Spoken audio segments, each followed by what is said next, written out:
This podcast is part of the Global Sports Podcast Network, the only network bringing you exclusive daily news and views on your Premier League team, the Premier League, women's football, and fantasy football. A unique listening experience that puts fans first, bringing you the very latest breaking news from your team. Subscribe wherever you get your podcasts and make us your first listen every day. The Global Sports Podcast Network. Every club, every day. Every club, every day. The Global Sports Podcast Network.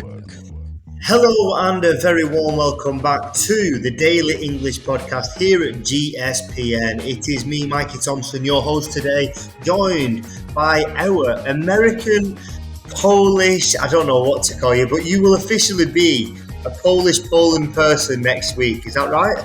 Absolutely. This is the very last podcast I'm recording for you guys right here from California. From next week on, you'll be able to enjoy the interior of my room with Man United logo on the wall. So. There you go. I mean, we will look forward to that if you ever catch us on the YouTube.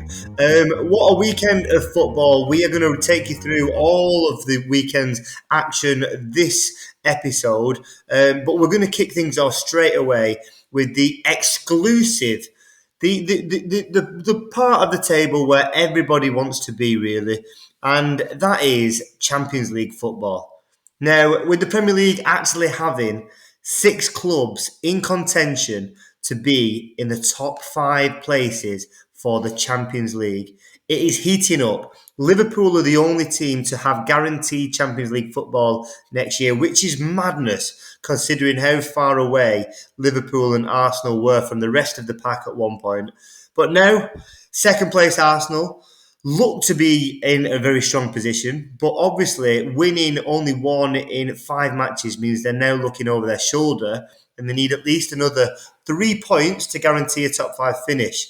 They're set to play Liverpool, which they did today, and it looked like another poor game for Arsenal. However, they revived and managed to get a draw from Liverpool.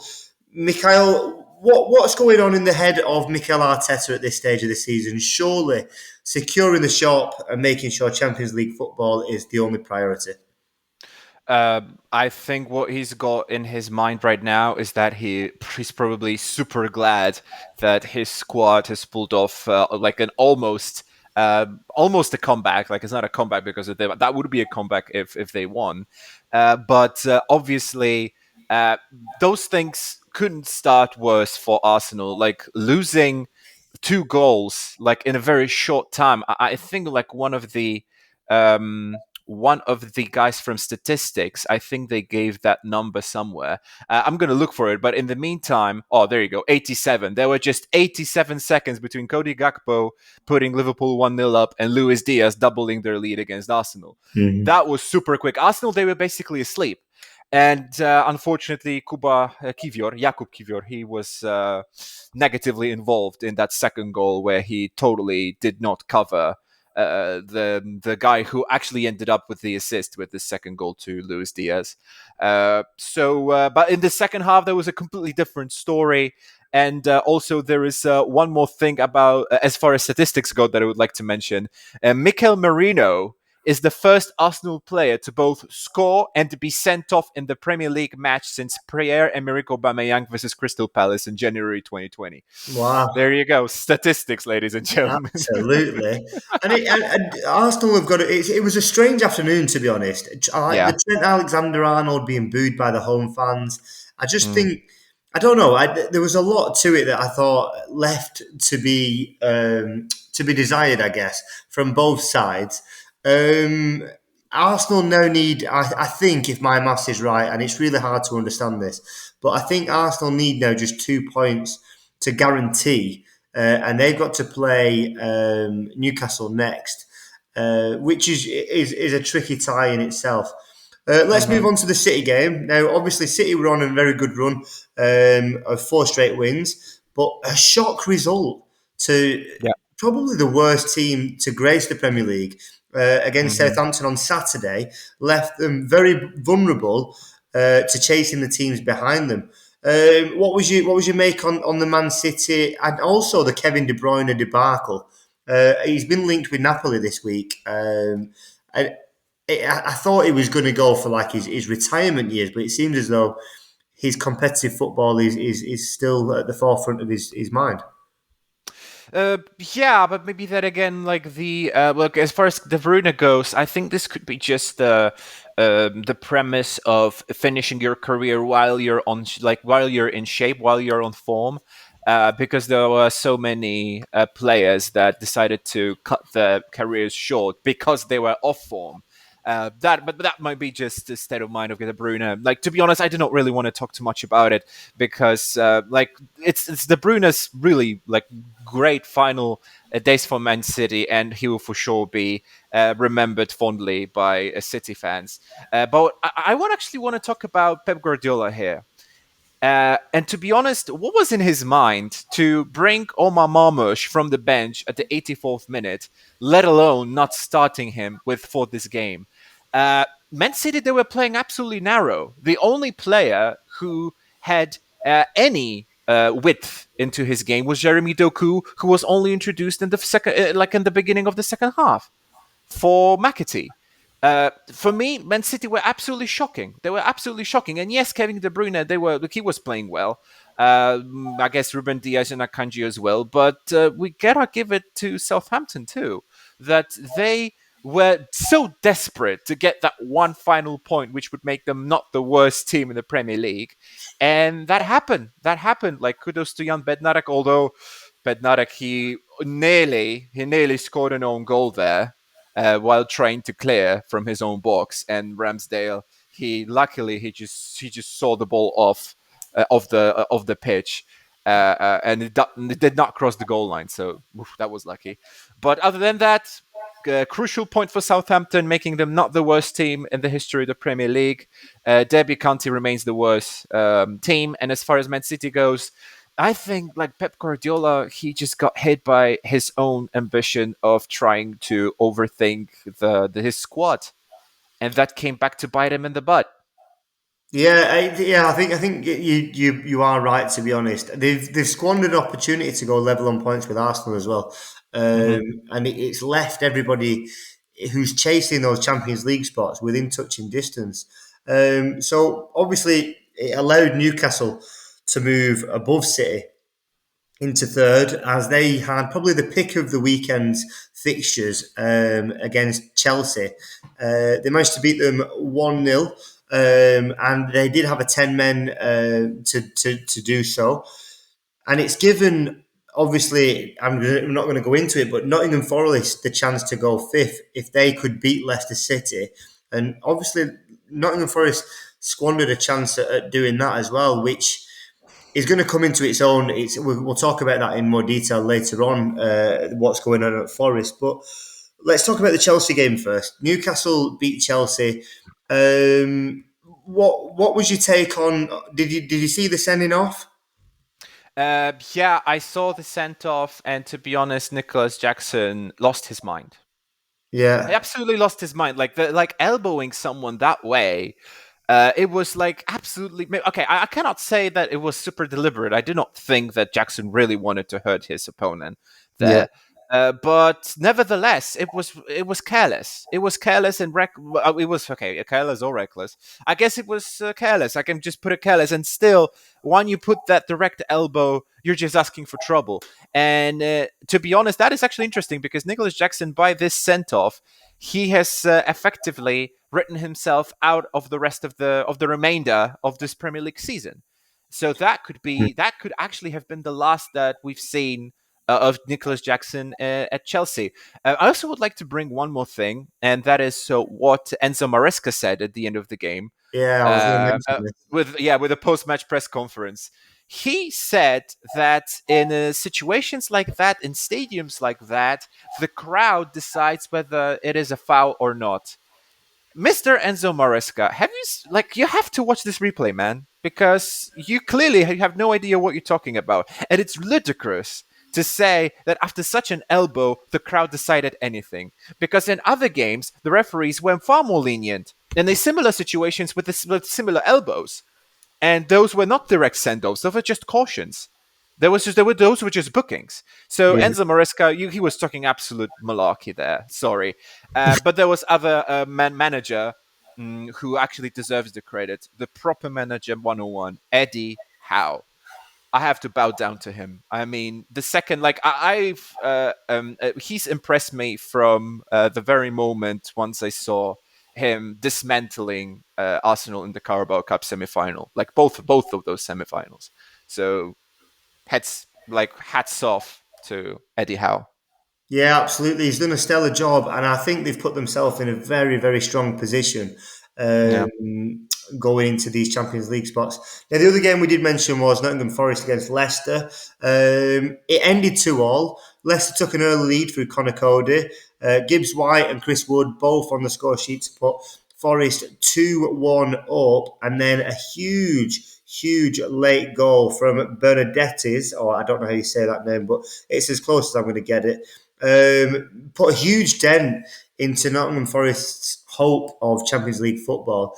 But Europe is confirmed for them. However, we will save, considering that, what transpired at the end of the game between the owner and the manager till later on in the episode. What I don't know about this game is Nottingham Forest are showing signs to me, and I think it's just longevity of not having the depth in squad. They're struggling to see out games where earlier in the season they were managing these games far better than they are. Yeah, and absolutely, something just stops. Something just halted. I think like somebody must have put some sand grains into into that machinery, effectively, maybe not stopping the machine, but forcing it to run slower. I really like Gibbs White in this game. But at the same time, I'm still lacking. I'm still missing that great defensive collective that I saw from early season or mid season for Nottingham Forest. Milenkovic, Morato. I really expected far more from that couple of centre backs, and we also have to get some credit there for Leicester, because somebody would say that they've got nothing to play for, and yet they're showing the integrity, and actually Jamie Vardy actually having the proper farewell, like having like the proper farewell with the Leicester fans. Jakub Stolarczyk in goal. Like he did not keep a clean sheet. He wasn't like the most important of the guys for Leicester, but nevertheless, kudos to Leicester for keeping that integrity. And as far as Nottingham Forest go, I'm just looking at the last two remaining games, and I'm having a little bit of a dilemma, because the next game is against West Ham, and then they're playing Chelsea, the final game in the Premier League against Chelsea at home. That could potentially be a decider between them two. Absolutely. So I would say that Nottingham Forest, if they do not win against West Ham, I know that it's an away game, and I know that West Ham, they might have some steam right after defeating Man United. We're going to talk about that. But I don't know. Actually, I don't know whether those 3 points will be enough, because if they win against West Ham, they will sit in with 65, not 65. 65 points. And without Chelsea and Aston Villa playing their games, they will be tied with Man City. Also, without City playing their game. Is that going to be enough for Champions League football? I do not really know. I think Chelsea would need to drop some points on the way. So, just like you said, like if Chelsea drop the points in the next fixture, the final match week, like the final match day of the Premier League, will be the decider. Yeah, it's good. It's really hotting up, and it's quite exciting to see who is going to end up on top. I mean, my heart goes out to Forest. We will talk about that a little bit more later on. But the fact that they've got European football confirmed is huge for that club. And talking about things that are huge for clubs, you as people, check out Bioniq. Your body is unique. And Global Sports Podcast Network has partnered with Bioniq, the world's most personalised supplements. Bioniq provide 100% tailor-made supplements designed to deliver precisely what your body needs at exactly the right levels to optimise your health. No guessing. So click the link in the show notes. Use the code GSPN2025 for 40% off your first month's subscription. Bioniq. Don't settle for off-the-shelf solutions made for just anybody. Get what's right for you right now. Absolutely. Check it out. Now we're going to jump into our middle section of the podcast where we're going to talk about probably two of the most boring, underwhelming teams to grace our televisions over the last 12 months, and that's Tottenham and Man United. And to make that even better, people are spending thousands of pounds to go and watch these two teams play live in Bilbao because they are the finalists of the Europa League this season. I mean, what a waste of money to watch probably and potentially the most dull game of football we have ever seen as a final ever. I am having a bit of a rant here. Both teams went into Europe this week on Thursday and came out with results that put them into the final. United were underwhelming. They were shocking in the first half. Second half, they had a better half. And so many fans hold hope based on that performance in the second half. I'm done with it. I'm really done. Both teams had until Sunday to play. United played West Ham, lost 2-0. Spurs played Palace, lost 2-0. I've got very little to say, yet we've got so much to talk about. Yes, absolutely. It's so depressing. The problems are big. Let's go to you first. You were telling me what Ruben Amorim has said about what he thinks about the Europa League and how that affects the club and where United are at. I don't know whether you guys heard that comment, but basically it was the post-match press conference when Ruben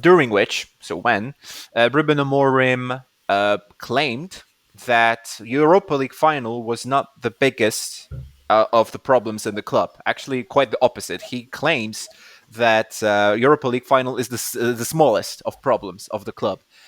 And I kind of understand what he meant there, that probably this one game will not decide the entire fate of the club, according to him. And maybe rightfully so. But then again, it's very easy for Ruben Amorim to say, because he knows that whatever happens at the end of the day, he will stay at the post as Man United manager. So he will have the total backing of the board, so he will stay. So it's very easy for him to say. But what he doesn't realize is that if there is no Champions League football for Man United, there is no European football whatsoever for this club as well. And please try, on the back of that, to bring any sensible player from Europe that would be willing to play in the Premier League, Carabao Cup, and FA Cup only. No, that's not going to happen. I think that Man United, they are in for the time for the battle for survival. And also financially, I remember you, Mikey, saying that Manchester United failing to win this Europa League trophy would mean a big loss at the end of the season, not to mention potential FPL problems. So that was just going to be just a disaster if they do not win. And I really think Ruben Amorim underestimates the importance of that game in Bilbao.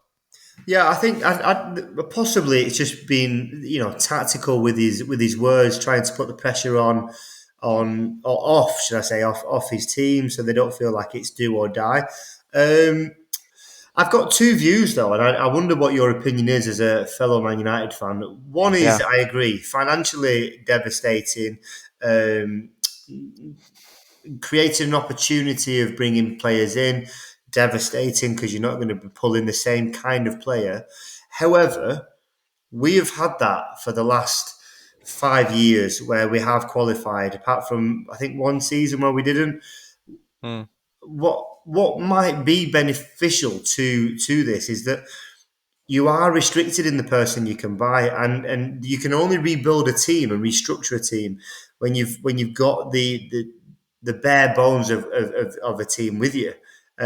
Hopefully, it would get rid of teams, players within there, so it would help shift. Would if we didn't get into Europe, players that want to play in Europe may want to leave, and that leaves you with a squad then that you can build a new philosophy with. Whereas currently he's trying to do that with a lot of people. He's indoctrinated. I don't know what that's not the right word, but he's taken into the team. I wonder if a year without European football would mean, I don't know, because it means that it's been semi-successful if we win. In 2 weeks' time, if we win, or a week and a half, it's been a great season because United have won and they've still finished 16th, 17th in the league. However, no, I'm sorry for laughing because this is just so ridiculous to say. it is. It's awful. It's absolutely awful, yeah. And to be honest, I understand, and I believe all of Man United fans understand us right now because this is a dilemma. Because on one side, you want to play in Champions League. Who doesn't want to play in the Champions League? It's a great opportunity to repair your budget. But then, on the flip side, going to league phase of Champions League with the likes of PSG, Liverpool, Arsenal, even Aston Villa.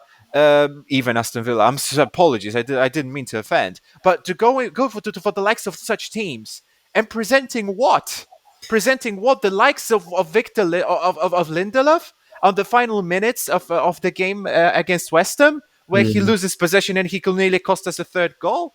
Is that the kind of level that we're going to present? So yeah, I understand this dilemma. And let me put some more salt in there. Manchester United have suffered their 9th home Premier League defeat of the season, their joint most ever home losses in a single league campaign, along with 1930-31, 1933-34, and 1962-63. And I have one more stat for Tottenham Hotspur coming up, but we're going to get to them now.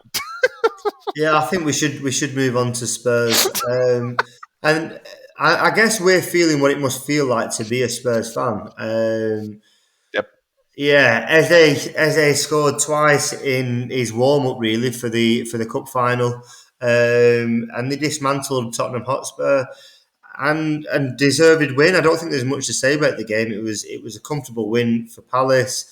I think they deserved everything, and I wish them all the very best of luck on the weekend when they play Man City. I really hope that they win. Going into it on a win is great. I don't know. I've got very little to say about this. I honestly don't know how to predict it. But go on, hit us with your stat about Tottenham. Tottenham Hotspur have lost 24 matches across all competitions this season. Their second most ever in a single campaign, only behind their 25 in 1991-92.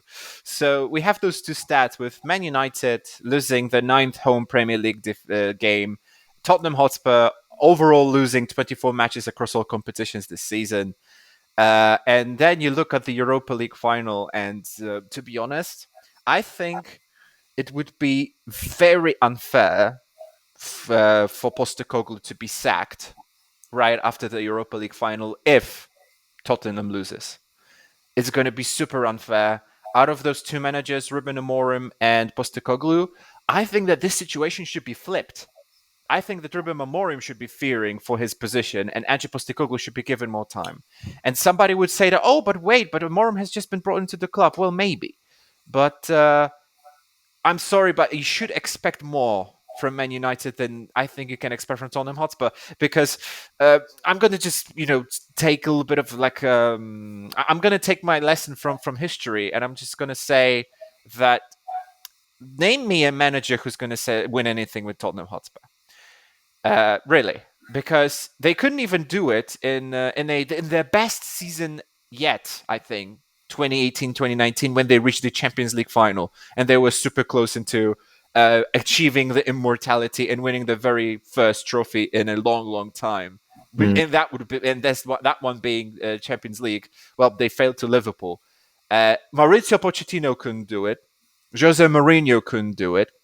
So, if anybody else thinks that Ange Postecoglou should be any better, no, you're dreaming. It's the problem of the club, I think. So go ahead and try winning anything with Tottenham Hotspur. And if they do not win, you should still keep Postecoglou. I really think you should.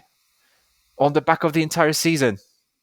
Yeah, it changes so quickly. Football fans are very, very fickle people, Oh yeah. and he was a breath of fresh air, revolutionary in the way he played. Ange ball was created, and then all of a sudden, he doesn't know how to win, and the results have suffered.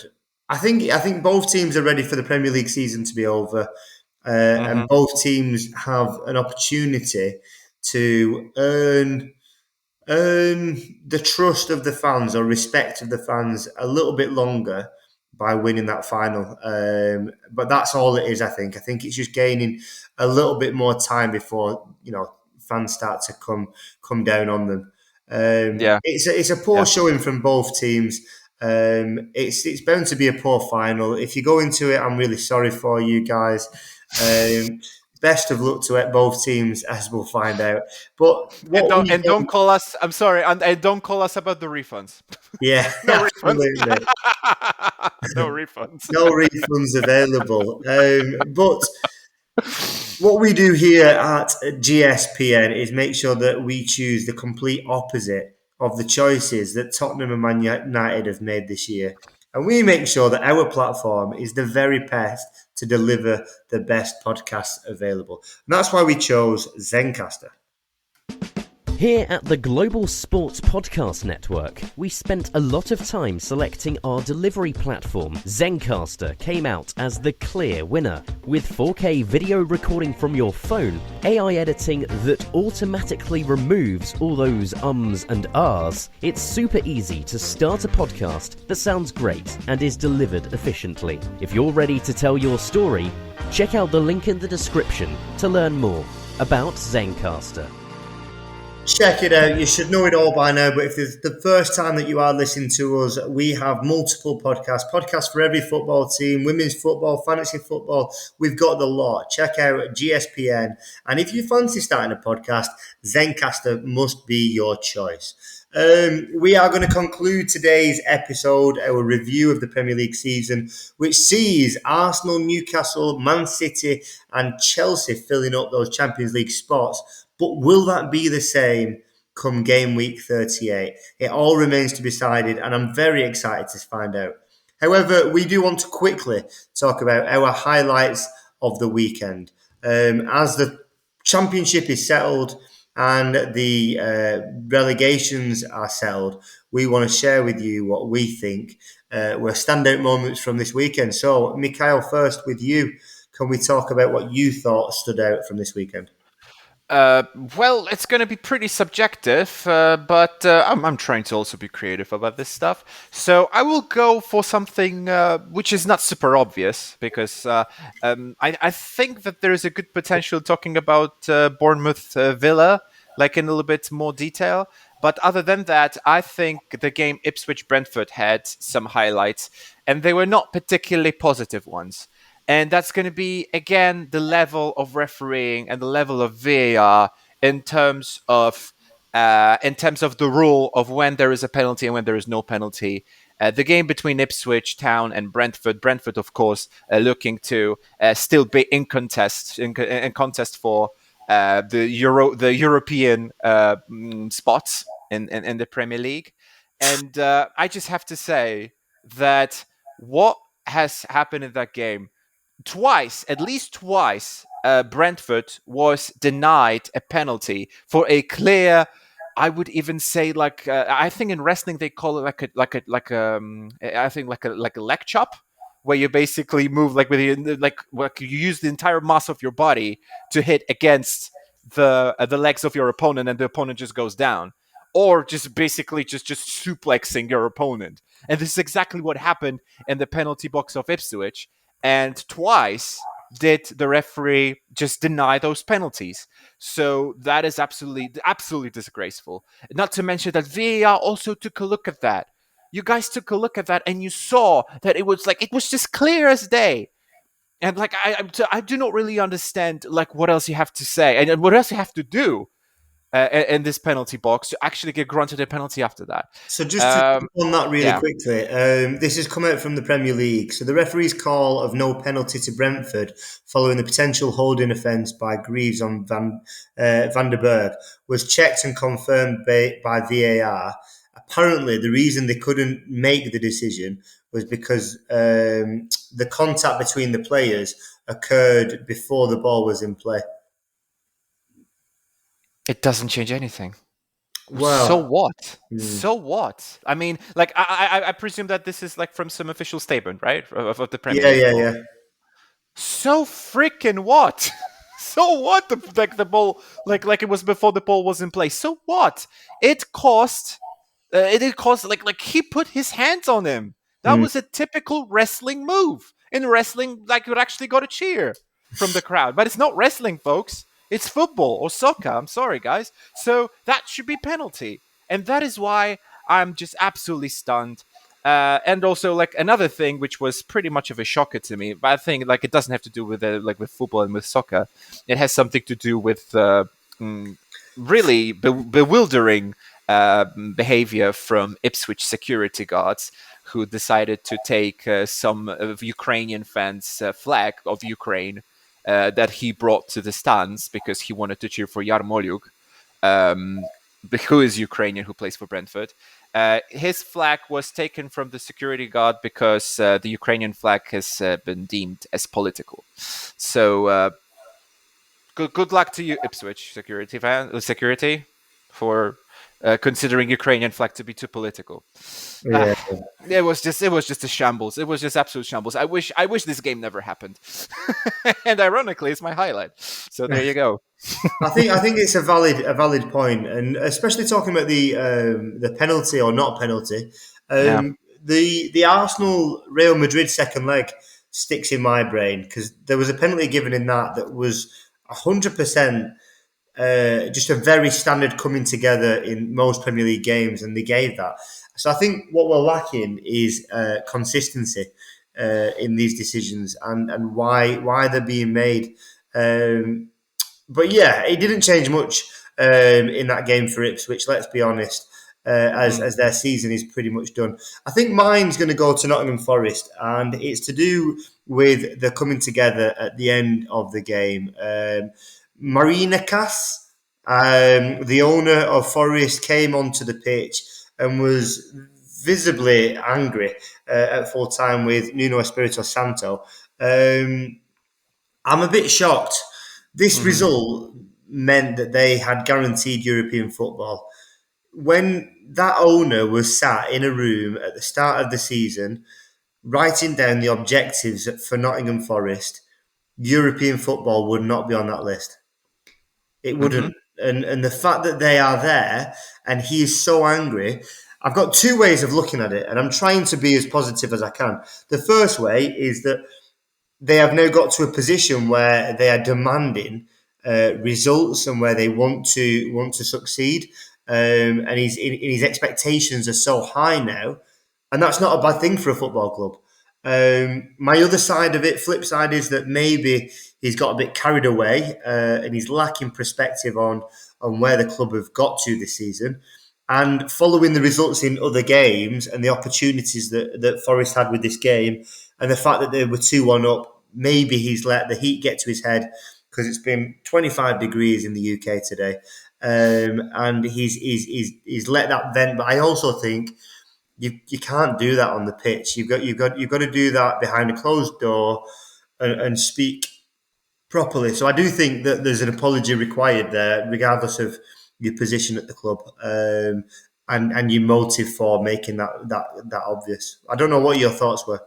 You know what? I think it's the owner's it's the owner's evil privilege. That's how I call it. It's the owner's evil privilege to demand whatever he wants.